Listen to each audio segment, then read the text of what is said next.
Mi hermana me echó de su cumpleaños, no trajiste regalo, pobre diablo, pero ella vivía gracias a mi alquiler.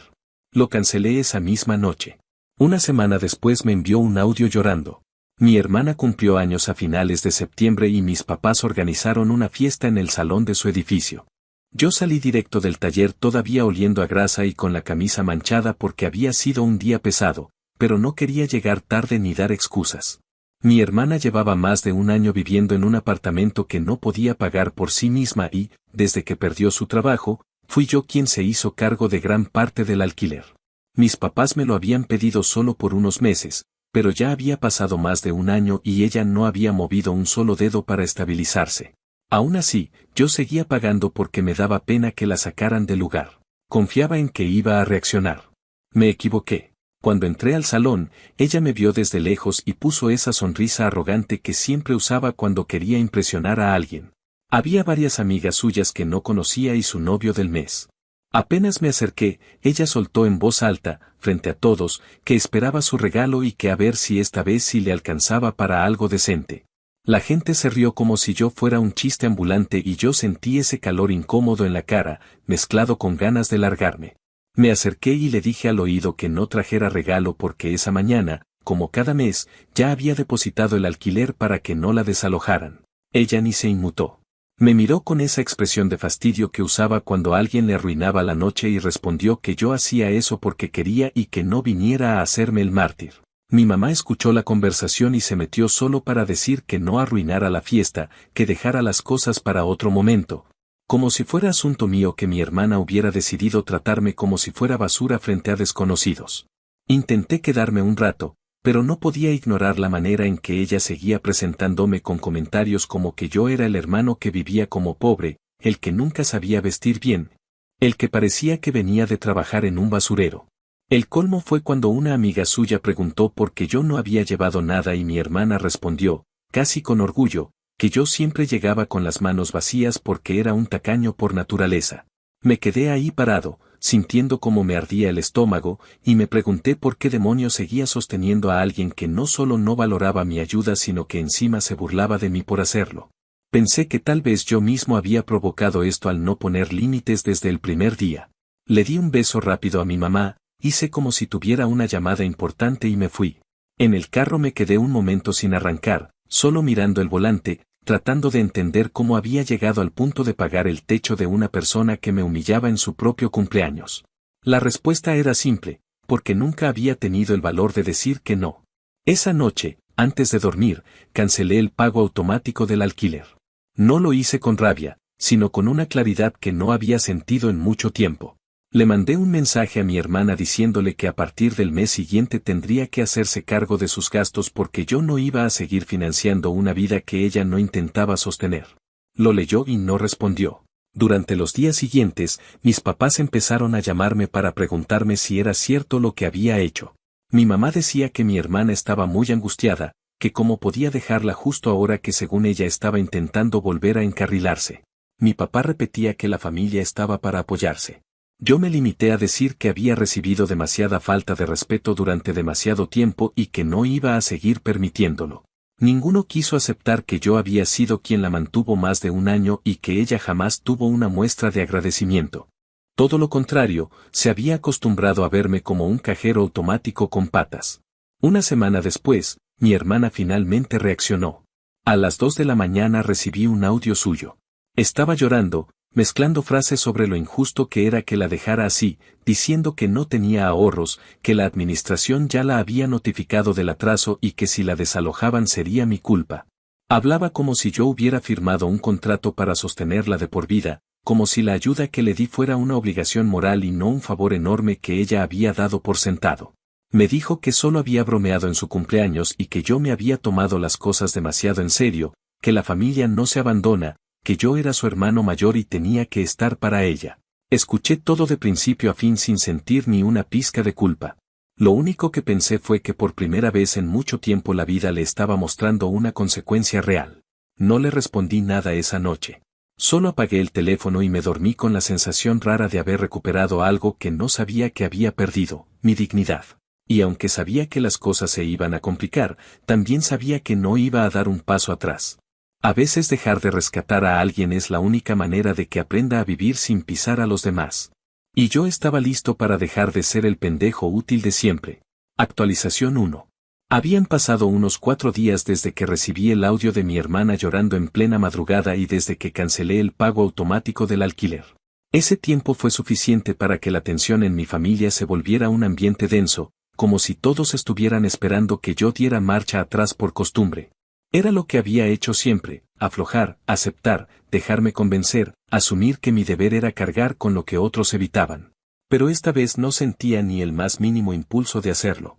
Lo curioso es que, cuando una persona que se ha acostumbrado a aprovecharse de ti se da cuenta de que ya no puede hacerlo, no aparece el arrepentimiento, sino el enojo. Y mi hermana estaba entrando de lleno en esa etapa. Mis papás también. La primera señal clara de que la cosa se estaba saliendo de control fue la llamada de mi mamá una mañana antes de que yo entrara al trabajo.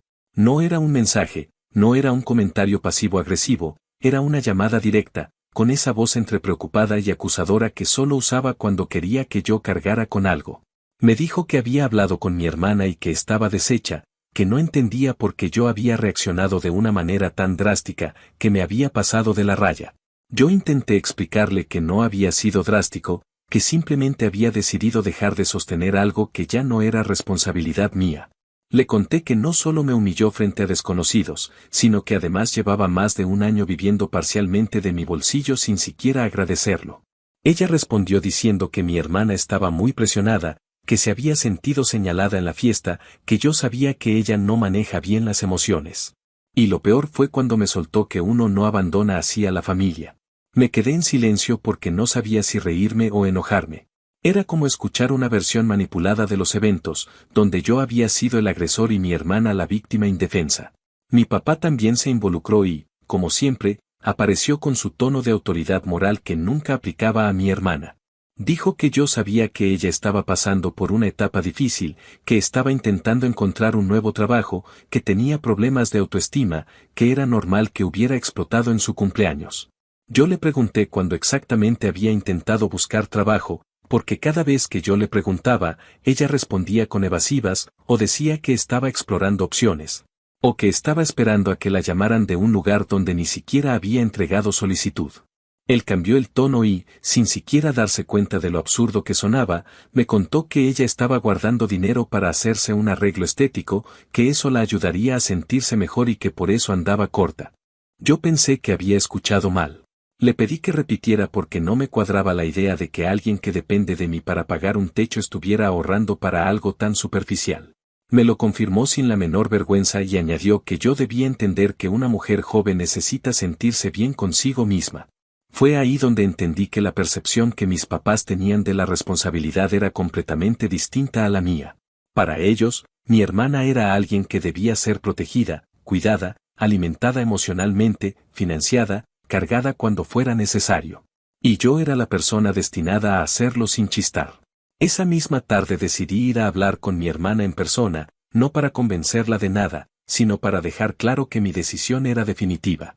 Quería asegurarme de que entendiera que no había vuelta atrás. Cuando llegué a su apartamento, estaba con 2 amigas suyas sentadas en el sofá, riéndose de algo en sus teléfonos, como si no tuviera un aviso de atraso en la puerta. Ni siquiera se veía angustiada, sino irritada, como si yo fuera una molestia más del día. Me miró con esa expresión teatral que usa cuando quiere hacer ver que está por encima de todo y dijo algo como que esperaba que hubiera venido a disculparme por mi reacción exagerada. Yo sentí un alivio extraño porque ese comentario me confirmó que mi decisión había sido la correcta. No estaba lidiando con alguien confundido o emocionalmente frágil. Estaba lidiando con alguien que realmente creía que yo le debía algo. Le dije que necesitábamos hablar solos y ella respondió delante de sus amigas que cualquier cosa podía decirse ahí mismo porque ella no tenía nada que ocultar. Así que lo hice. Le expliqué que mi ayuda había terminado, que no iba a seguir pagándole la vida, que lo que ocurrió en su cumpleaños no había sido una broma, sino una muestra real de cómo me veía. Y cuando dije eso, noté ese cambio típico en ella, ese momento en el que decide dejar de fingir fragilidad y se muestra como realmente es. Me dijo que yo era un exagerado, que había destruido la estabilidad de la familia, que si ella terminaba desalojada sería totalmente mi culpa porque yo ya sabía cómo era ella. Esa frase me dejó helado. Yo ya sabía cómo era ella y aún así debía cargar con las consecuencias. Según su lógica, conocer sus defectos era en realidad razón para permitirlos. Me acusó de ser un egoísta que disfrutaba viendo sufrir a los demás, y remató diciendo que si la sacaban del apartamento ella se encargaría de hacerme ver como la peor persona dentro de la familia. Al salir de ahí sentí una claridad que no había sentido en años. Por primera vez entendí que no estaba cortando un favor, estaba rompiendo un ciclo.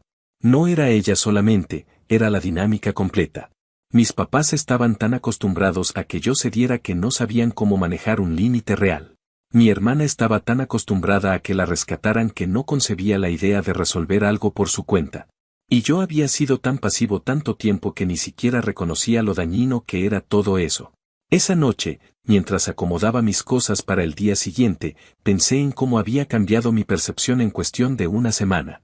Durante años asumí que la obligación de ser el hermano mayor era soportar, ayudar, sacrificarme, mantener callado el enojo para no generar conflictos. Pero la fiesta de cumpleaños y todo lo que siguió fue como si alguien hubiera levantado una manta que llevaba puesta encima sin darme cuenta. Lo que encontré debajo era una mezcla de abuso disfrazado de cariño, manipulación cubierta por frases como somos familia y una costumbre muy arraigada en todos de que mis necesidades siempre iban después. Los días siguientes fueron muy tensos. Mis papás insistieron varias veces en que reconsiderara, que buscáramos una solución equilibrada, que tal vez pudiéramos dividir los gastos. Era absurdo, porque en realidad ellos no querían equilibrio. Querían que yo volviera al rol cómodo que tenía para ellos, el de sostén silencioso. Mi hermana decidió ignorarme por completo, como si eso fuera a hacer que yo cambiara de opinión. Nada en su comportamiento mostraba arrepentimiento genuino, sino miedo a perder el beneficio que llevaba disfrutando más de un año. Lo más irónico de todo fue que por primera vez, personas fuera de la familia, como mi tía, empezaron a comentar que mi hermana llevaba mucho tiempo adormecida en su zona de confort y que quizás esto sería un despertar necesario. No sé si eso sea cierto, pero sí sé que por mi parte no pienso retroceder. Si la vida la está obligando por fin a enfrentarse a la realidad, es porque ya era hora. Con el paso de esos días crecí en la idea de que lo que había hecho no era crueldad ni venganza, sino un acto tardío de amor propio. Me tomó casi 3 décadas entender que cuidar de otros no significa destruirse uno mismo y que poner límites no te convierte en mala persona. Me convertí en el villano de la historia de mi familia, pero era la primera vez que me sentía en paz siendo el malo. Y eso dijo más que cualquier discusión. Actualización 2. Había pasado más o menos una semana desde la primera vez que fui a hablar con mi hermana después de cancelar el pago automático, y para ese momento la tensión dentro de la familia ya se había convertido en una bola pesada que nadie sabía cómo manejar. Cada día alguien decía algo nuevo, o llamaba para mediar, que en mi familia nunca significaba mediar de verdad, sino presionar para que yo cediera y todo volviera a la normalidad. Esa normalidad completamente torcida donde yo cargaba con las responsabilidades de todos. Mis papás estaban convencidos de que lo que yo había hecho era una reacción exagerada que podía revertirse con suficiente insistencia, pero lo que no terminaban de entender era que yo ya no estaba negociando nada. Era la primera vez en años que realmente sostenía una decisión sin permitir que nadie la deformara o la rebajara y esa resistencia mía, tan nueva para ellos, los estaba poniendo nerviosos. Con el paso de los días, noté un patrón que no había reconocido antes porque siempre había estado demasiado metido en su dinámica. Cuando mi hermana hacía algo irresponsable, mis papás automáticamente cambiaban el ángulo para que yo fuera el que quedaba como el que no comprendía, el que no apoyaba, el que estaba fallando. Mi hermana, por su parte, había entendido desde joven que si lloraba lo suficiente, si dramatizaba lo suficiente, si hacía ver que el mundo era injusto con ella, siempre había alguien listo para arreglarle la vida. La diferencia ahora era que ese alguien ya no era yo. Y eso la estaba empujando a comportamientos más desesperados. Lo noté cuando recibí una llamada de mi papá que no estaba llena de reproches, sino de algo que sonaba a pánico. Me dijo que mi hermana estaba en su apartamento llorando, diciendo que no sabía qué hacer, que la administración le había enviado una notificación de atraso más formal y que si en pocos días no pagaba, iban a avanzar en el proceso de desalojo. Lo que me molestó no fue la llamada en sí, sino el hecho de que mi papá hablaba como si yo tuviera la obligación de resolverlo, como si fuera automático que yo tenía que dar marcha atrás porque mi hermana estaba sufriendo. Al final de esa conversación me soltó un comentario que me dejó helado. Dijo que mi hermana había confesado que no pagó su parte del alquiler durante varios meses porque estaba guardando dinero para un procedimiento estético que quería hacerse, que según ella era importante para sentirse mejor con su imagen, y que por eso había estado tan tensa y a la defensiva últimamente. Yo me quedé en silencio porque la mezcla de indignación y claridad fue tan directa que no supe qué responder. Era exactamente lo que había sospechado, no estaba tratando de estabilizar su vida, estaba tratando de mantener un estilo de vida que ella sentía que merecía mientras yo cubría las obligaciones básicas. Y mis papás lo sabían, pero lo justificaban como si sus deseos fueran igual de importantes que mis necesidades. Cuando les dije que no pensaba pagar ni un centavo más, mi papá sonó sorprendido, como si de verdad creyera que esa razón me haría retroceder. Durante esos días también supe por una tía que mi hermana andaba contando una versión completamente alterada de la historia, diciendo que yo había decidido cortarle la ayuda porque estaba frustrado con mi vida, que estaba descargando mis inseguridades en ella, que siempre había sido un resentido. Lo curioso es que mi tía, que a veces es muy metiche pero no es tonta, me llamó aparte para preguntarme qué estaba pasando y cuando le expliqué todo, se quedó callada un momento y dijo que llevaba tiempo viendo en mi hermana una actitud de superioridad que nadie en la familia confrontaba. Fue la primera persona en todo ese desastre que me dijo que entendía por qué había tomado esa decisión y que no permitiera que me hicieran sentir culpable. Escuchar eso, aunque fuera de alguien con quien no soy particularmente cercano, me dio un respiro mental que necesitaba. Lo más absurdo ocurrió cuando mis papás, en un intento desesperado por salvar a mi hermana del desalojo, consideraron usar parte del dinero que tenían reservado para su jubilación. Mi mamá me lo dijo casi como si fuera algo normal, como si fuera lo más lógico del mundo sacrificar su propio futuro para sostener a alguien que ni siquiera estaba intentando salir adelante. Cuando escuché eso, sentí una mezcla de incredulidad y rabia que no pude ocultar. Les dije que si hacían eso, yo no iba a volver a ayudarlos en nada nunca más, porque una cosa era rescatar a mi hermana cuando estaba pasando por un mal momento, y otra muy distinta era permitir que ella arrastrara a todos con ella por simple capricho. Esa conversación terminó con mi mamá llorando y mi papá diciendo que tenía que pensar las cosas con más calma, pero por primera vez noté una grieta en su convencimiento. La idea de quedarse sin fondo de retiro no les gustaba para nada, por mucho que adoraran a mi hermana. Era evidente que la realidad empezaba a alcanzarlos a ellos también. La confirmación de que mi hermana estaba completamente hundida en su papel de víctima llegó cuando mi tía me mandó un mensaje diciendo que mi hermana había estado diciéndole a todos los primos que la razón por la que no podía trabajar era porque yo la había abandonado emocionalmente, que estaba viviendo una situación traumática por mi culpa y que necesitaba tiempo para recuperarse antes de poder buscar empleo. La manera en que manipulaba el discurso era impresionante. Ella no tenía ninguna intención de asumir responsabilidad. Estaba tratando de convertir mi decisión personal en un ataque directo para justificar su inacción.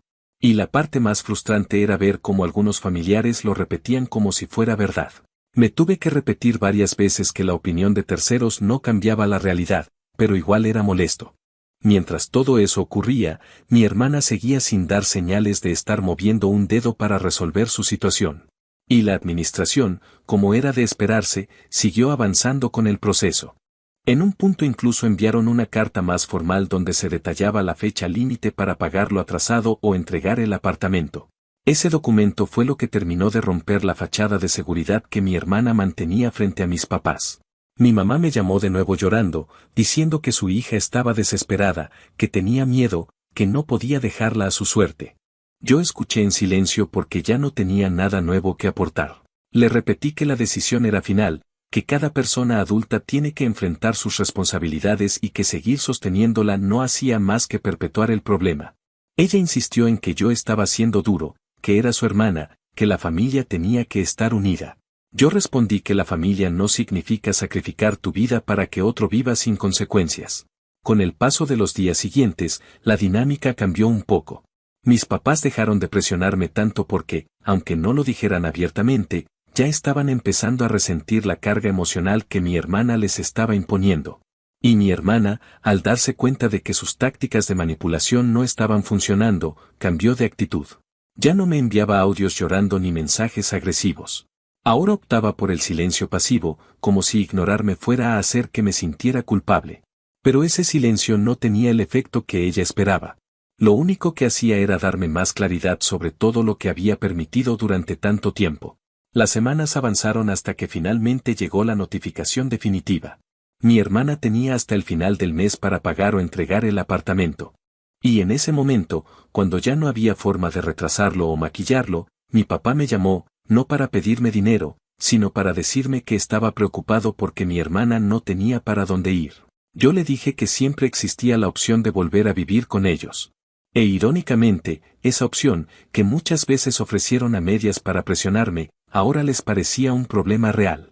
Por primera vez, mis papás estaban experimentando el peso de la responsabilidad que durante años me habían pasado a mí.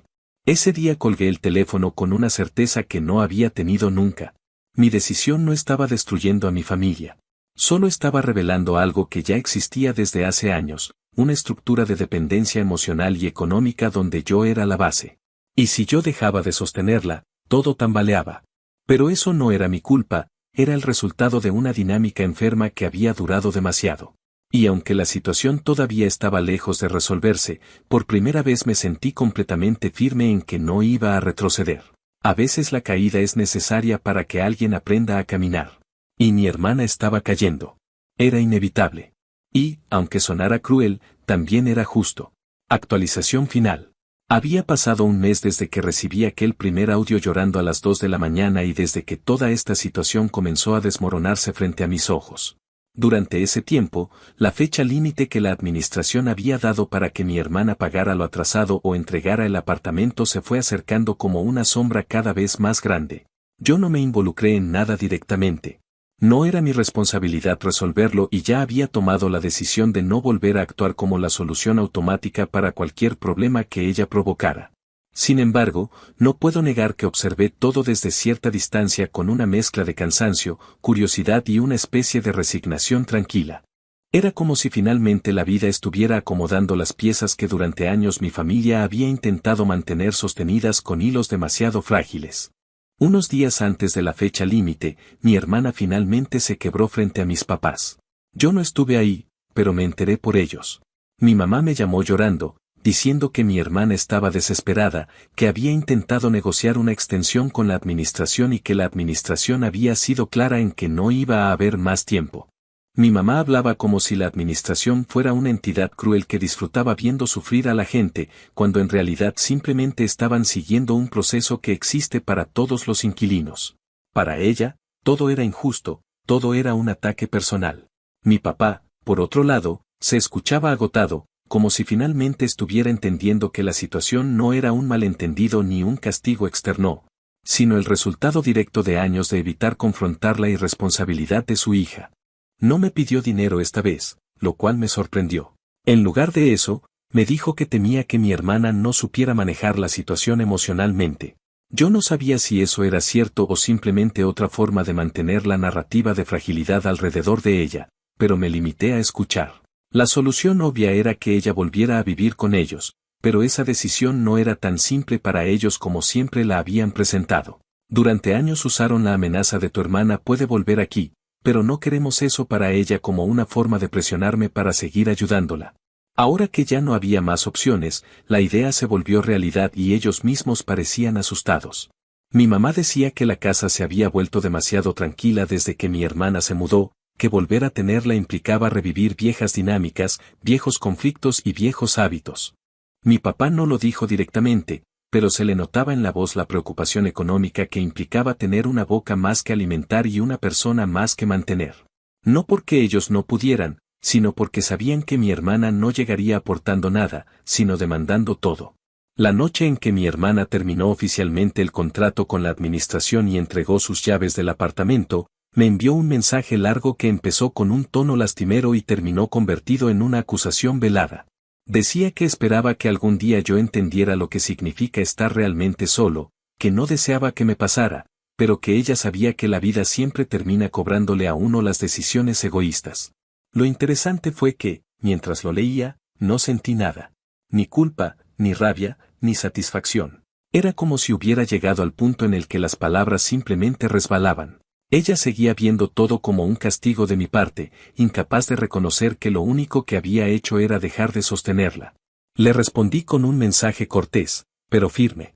Le dije que esperaba que tomara este momento como un impulso para reorganizar su vida, que confiaba en que era capaz de más de lo que había demostrado hasta ahora y que le deseaba lo mejor, pero que eso no significaba volver a asumir responsabilidades que no eran mías. Lo leyó casi de inmediato, pero no contestó. El día siguiente, mi tía me llamó para contarme que mi hermana ya se había mudado oficialmente de vuelta a la casa de mis papás. Dijo que había llegado con apenas unas cajas y mucha actitud de víctima, repitiendo que el mundo se había ensañado con ella y que nadie la entendía. Mi tía agregó que mis papás también estaban lidiando con el choque de volver a tenerla en casa porque, aunque la querían, ella llegaba con la expectativa de que todo girara alrededor de ella nuevamente. Escuchar eso me confirmó lo que ya intuía. Mi ausencia como figura que carga las consecuencias había dejado al descubierto la fragilidad del equilibrio familiar. Ahora eran mis papás quienes tenían que lidiar con la persona que habían creado a fuerza de protegerla demasiado y responsabilizar demasiado poco. Pasaron unas semanas y mi papá me llamó una tarde para pedirme que nos viéramos a hablar. Accedí porque sentí que, por primera vez, esa conversación no sería una exigencia disfrazada de preocupación. Nos encontramos en un café cerca de su casa y noté que estaba más envejecido de lo que recordaba. Me dijo que había estado pensando mucho en todo lo que había pasado y que, aunque le costaba admitirlo, creía que mi hermana llevaba demasiados años viviendo sin sentir el peso de sus decisiones. Me dijo también que ahora que estaba de vuelta en su casa, él y mi mamá estaban enfrentando problemas que antes evitaban porque yo siempre estaba ahí para amortiguarlos. Dijo que no podía culparme por haber dicho basta y que tal vez debía haberlo hecho mucho antes. Escuchar eso de él fue una especie de alivio silencioso, no porque yo necesitara validación, sino porque era la primera vez que alguien de mi familia reconocía la dinámica malsana que se había construido. Mi mamá tardó un poco más en aceptar la situación. Ella siempre ha sido más emocional, más protectora, más dispuesta a ver la fragilidad en los demás aunque eso signifique ignorar la realidad. Cuando hablé con ella, estaba molesta, no de forma explosiva, sino en ese tono herido que usa cuando siente que alguien la ha obligado a enfrentar algo para lo que no estaba preparada. Me dijo que le dolía ver a mi hermana tan perdida, que sentía que tal vez yo había sido demasiado duro, que la familia está para sostenerse. Yo le respondí con calma que sostener no significa permitir que alguien viva sin consecuencias. Le dije que yo también era familia y que durante años nadie se había preocupado por lo que yo cargaba. Hubo un largo silencio y, aunque no lo dijo, creo que entendió algo que no podía poner en palabras. Con el tiempo, la situación se estabilizó. Mi hermana consiguió un trabajo temporal, algo que no era de su agrado, pero que por primera vez la obligó a salir de la cama en la mañana para no decepcionar a alguien que no fuera de la familia. No sé si eso marque un cambio real, pero sé que es el primer esfuerzo concreto que hace en mucho tiempo. Mis papás siguen aprendiendo a vivir con ella nuevamente, pero ya no acuden a mí para resolver sus complicaciones internas. Lo cual, para mí, es una señal de que finalmente entendieron que cada uno debe hacerse cargo de lo que le corresponde. Al mirar atrás todo este proceso, veo con claridad que la famosa venganza nunca fue una acción puntual, sino una consecuencia lógica de años de silencios acumulados. Mi venganza fue dejar de participar en un sistema injusto. Fue poner límites que debieron existir desde hace mucho. Fue retirarme del rol que mi familia me asignó sin consultarme. Y aunque eso hizo que me miraran como el villano temporal, también abrió la puerta para que todos vieran lo que yo llevaba soportando tantos años. Si algo aprendí es que ser el malo a veces es la única forma de recuperar el equilibrio. Y aunque no sé si mi hermana realmente cambiará, sé que yo lo hice. Y eso, en este punto, es suficiente.